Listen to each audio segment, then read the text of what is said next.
Samuel Wazizi was a very vibrant journalist. Wazizi did not merit whatever happened to him. Well, it don't happen people for Southwest, it don't happen people for Okona for this country. That's all now for CMTV where they not just know. Where the program they on board, it don't happen. Where the number trunks we need for the talk and today now say violence. He said they were drumming up a lot of charges against him that were amount to something that he did not understand. And so at the end of the day, my time was up to talk to him. And as I was going, Wazizi struggled even when they were trying to shut the window. He struggled and told me,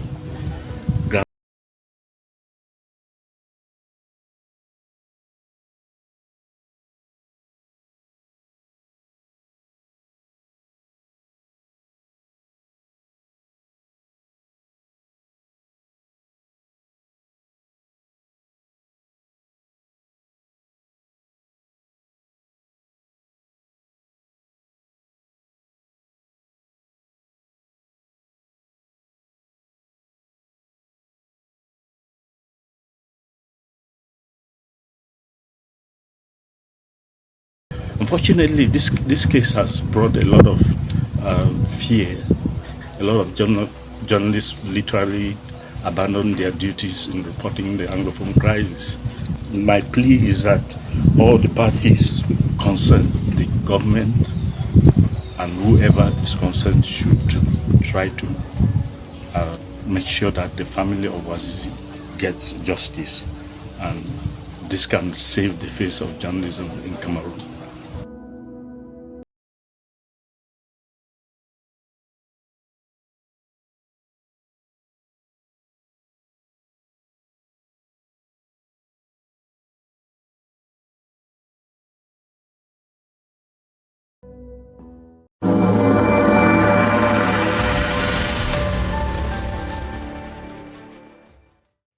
Welcome to this edition of P&A.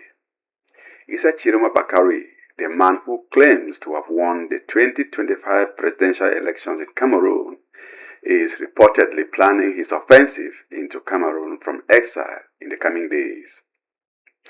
He fled Cameroon to the Gambia, where he sought refuge because of what he described as threat to his life from the Biya's regime. His return is intended to rally Cameroonians who voted in large numbers for him to reclaim their victory. His objective is clear: to challenge what he considers a stolen electoral victory and use the current political uncertainty surrounding Biya to reignite the opposition movement in Cameroon. But there is a huge difference between being able to mobilize people and being able to seize political power. The question is, how effective can Tchiroma's campaign against a regime that has planted its poisonous tentacle everywhere actually be? The first thing we must remember is that Tchiroma already has demonstrated that he can mobilize Cameroonians during the last presidential election. For that, we give it to him. He can talk, he can convince people, and he can bring people together. That is certain. The foundation of his current strategy is not theoretical. It is practical. We already saw what he could do during and after the last presidential election. Although the official result gave Paul Biya approximately 53.7% of the vote, while he was credited with about 35.2%, many saw in him someone who could actually challenge Biya's regime. He rejected those results and claimed that he had actually won the elections. And when the official results were announced, his supporters did not simply remain at home. Protests erupted, especially in Douala and other cities. Since then, his political message has essentially been that his supporters, or Cameroonians as a whole, should remain mobilized until the final victory. According to him, the time is now. The time has come for Cameroonians to reclaim their victory. This is an important development. You know, Tchiroma is not starting from zero. He already has a political constituency, and he already has a narrative. That is, a story to back his actions against the BR system. He has something that many opposition politicians across Africa struggle to obtain: a personal claim to electoral legitimacy. His only message to drive Cameroonians out to the street is, you voted. You voted for me, and I won. They took away your victory. They took away your vote. And now I am coming back to reclaim it, because the man who took it, or the thief who stole it, has escaped. He has escaped to Geneva. He is sick. He is nowhere to be found. This is an extremely powerful political message to rally the people at this moment, where Paul Biya is nowhere to be found after 2 months and counting. 2 months is not 2 days, it's not 2 weeks. But it isn't as easy as it looks and sounds. The problem is that street demonstration alone cannot overturn an entrenched political system. This is where Tchiroma's strategy could encounter its biggest obstacle. Although the political scenario is quite different. Remember, Frundi and Maurice Kamto had tried before but did not succeed. Cameroon's political system is not simply controlled by Paul Biya as you think. It consists of institutions, security forces, administrators, political networks, senior officials, local authorities, and a ruling party that has been in power for decades and has planted itself deep into every corner of the Cameroonian society. Biya's political machinery supporting his government has had more than 4 decades to develop through corruption, embezzlement, and fraud. Therefore, even if Tchiroma can bring tens of thousands of people into the streets, that does not automatically mean that the government will surrender power. No, they won't. Tchiroma must know that it will take more than street demonstrations to take power from the Biya's regime. It is no longer Biya keeping himself in power. It is the system rooted in corruption, intimidation, and coercion. The system has already demonstrated how it can respond to mass demonstration. During the post-election protest in 2025, security forces confronted demonstrators and several deaths and arrests were recorded. Reuters reported that at least 23 people were killed during the crackdown, and at that stage, although casualty figures varied considerably depending on the source, and hundreds were arrested across the country. That experience tells us something important, that the Biya regime is capable of using coercive power to contain street pressure. So Tchiroma's challenge should not simply be in mobilizing people. His challenge should be in maintaining the mobilization long enough and at a large enough scale across the country to produce political consequences. Biya's absence is of great help to Tchiroma, but only to a point, since Biya is only the head. Samuel Wazizi was a very vibrant journalist. Wazizi did not merit whatever happened to him. where it don't happen, people there for Southwest, it don't happen, people there for all corner for this country. That's why now for CMTV, where they not just know, where the program they on board, it don't happen. Where the number trunks we need for the talk and today now say He violence. said they were drumming up a lot of charges against him that were amount to something that he did not understand. And so at the end of the day, my time was up to talk to him. And as I was going, Wazizi struggled even when they were trying to shut the window. He struggled and told me, "Grandfriend, please do."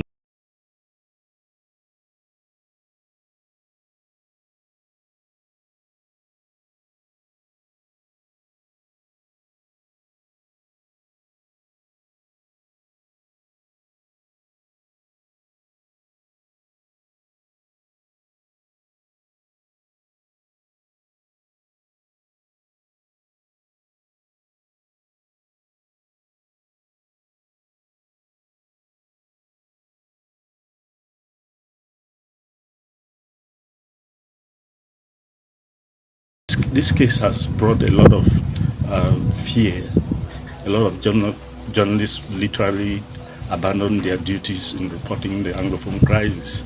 My plea is that all the parties concerned, the government and whoever is concerned, should try to make sure that the family of Wazizi gets justice, and this can save the face of journalism in Cameroon.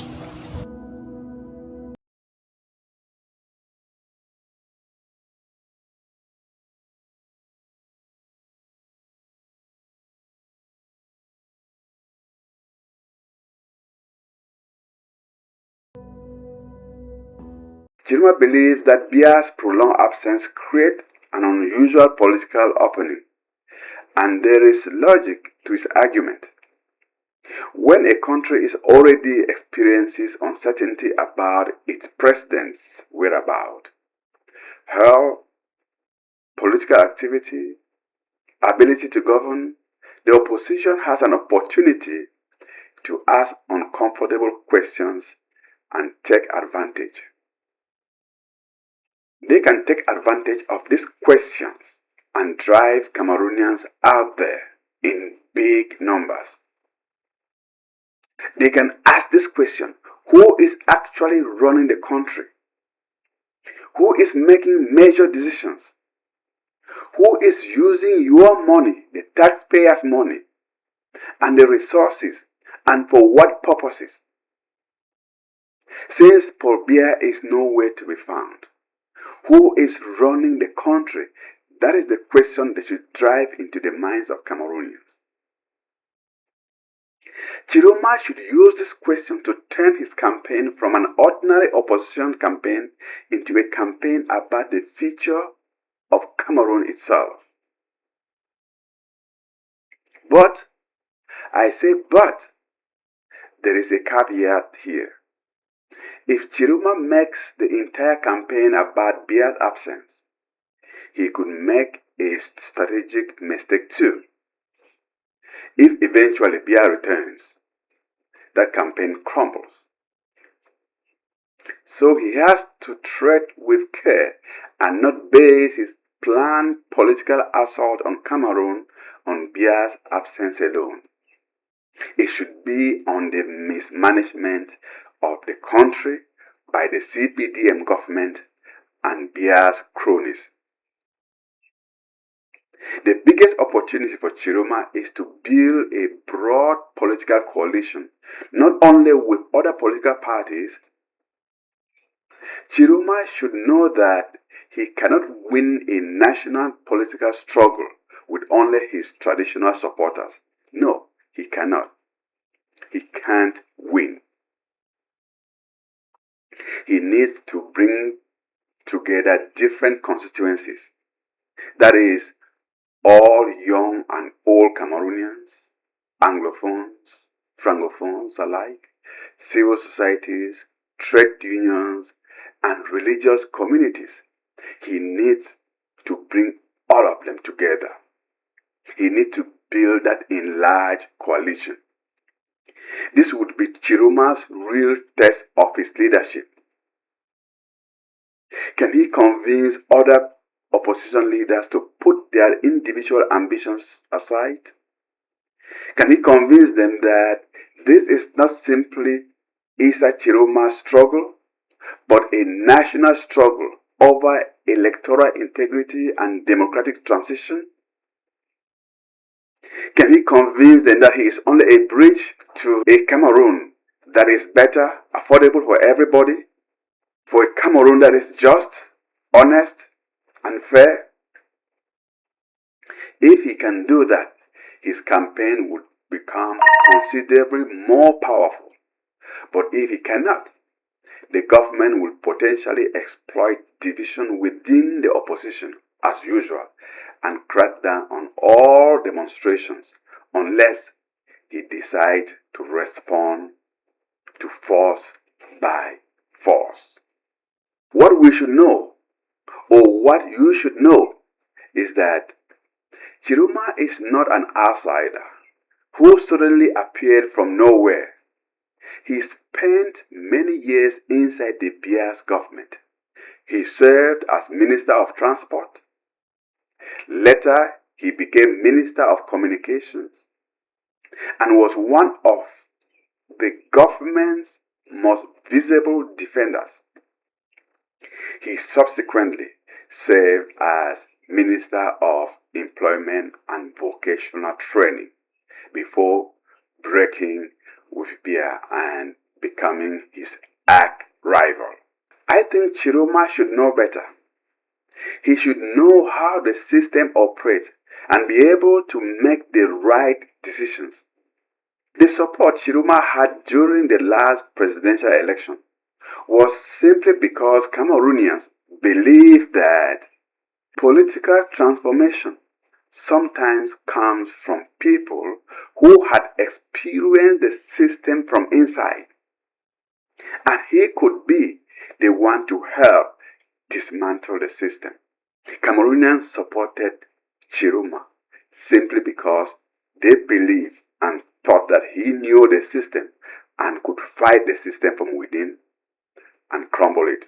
As of now, Cameroon's security apparatus remains firmly loyal to the Biya system. There have been no visible cracks yet, and Tchiroma must know what he is about to do and do it with caution. He must understand that it will take more than street demonstrations to take power from Paul Biya. It requires something quite different from street demonstrations. Tchiroma should know better.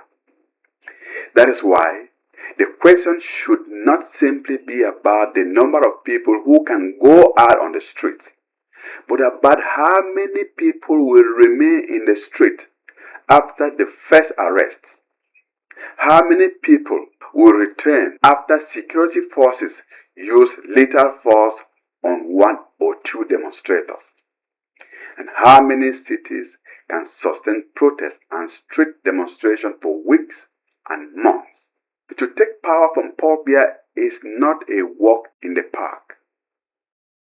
What is certain is the fact that the government will portray the opposition as a threat to national stability and therefore use force to justify the crackdown. And when this happens, Tchiroma would need something other than street demonstrations. He will need something different from street demonstrations. He will need to demonstrate that he won the election and is able to defend his victory. Tchiroma therefore has to convince his supporters to be resilient in the face of provocation, resilient in the face of brutality, and fearless in the face of the ultimate. They should be ready for the ultimate sacrifice. That is a fact. Without doubt, Tchiroma should forget about taking power in Cameroon. His strong message should be: go into the street peacefully, remain organized, document everything, and refuse to be provoked. Refuse to leave. Stay there until your voices are heard. So Tchiroma can actually mobilize the people, ask them to remain on the street and fight. This is where we have to distinguish between political success and literal reclamation of the presidency. Can his election victory be restored? That is much harder. But can he recreate a major national political movement? Yes, this is very possible. Tchiroma should present himself as someone fighting for change in Cameroon, not as someone fighting for a stolen victory. He should not be fighting over spilled milk. The victory was stolen, it is gone. He should now fight to rescue Cameroon from the hands of the CPDM and Paul Biya. He should be able to use the stolen election victory as leverage to rally Cameroonians of all walks of life to fight for genuine political change in Cameroon. Biya's extraordinary long stay in power has produced fatigue amongst Cameroonians.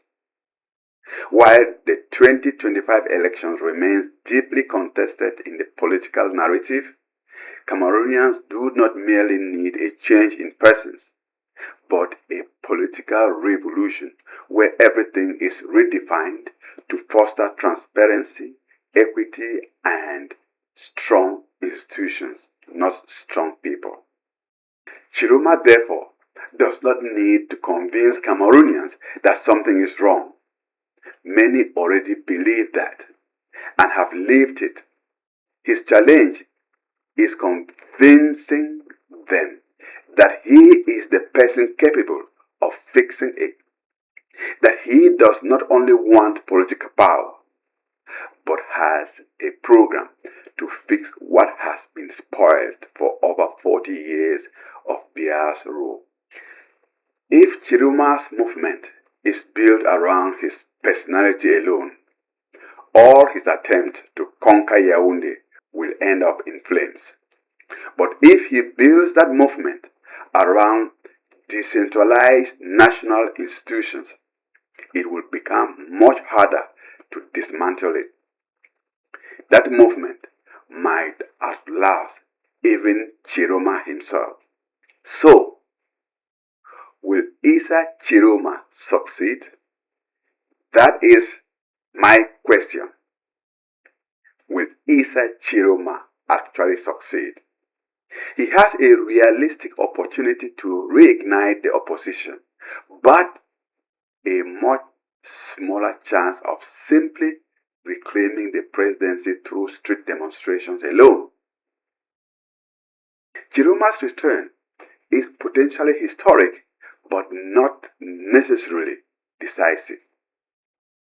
The real battle will not be about whether Issa Tchiroma can fill the street. The real battle will be whether he can transform those streets into a sustained, disciplined, nationwide political movement capable of forcing Paul Biya and his cronies to leave power.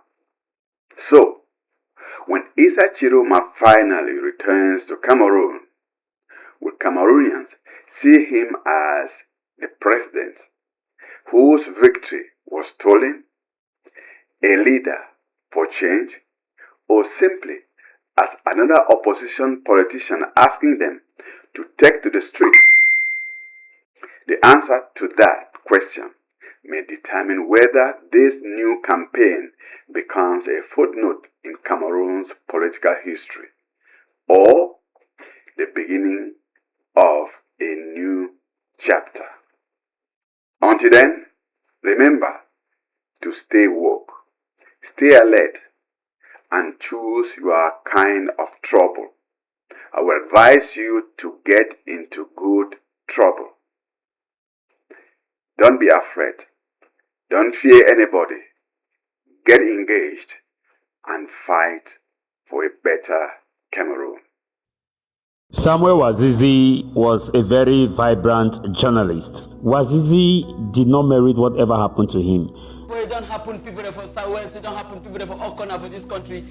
That's why now for CMTV where they not just now where the program they on board it don't happen. Where the number trunks we need for the talk and today now say he said they were drumming up a lot of charges against him that were amount to something that he did not understand. And so at the end of the day, my time was up to talk to him. And as I was going, Wazizi struggled even when they were trying to shut the window. He struggled and told me,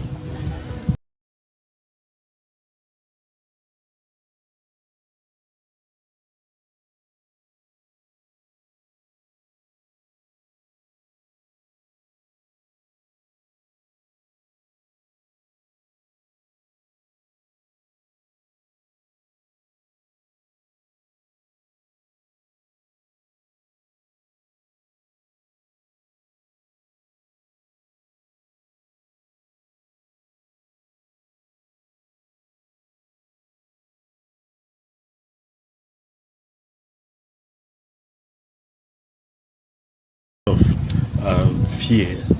A lot of journalists literally abandoned their duties in reporting the Anglophone crisis.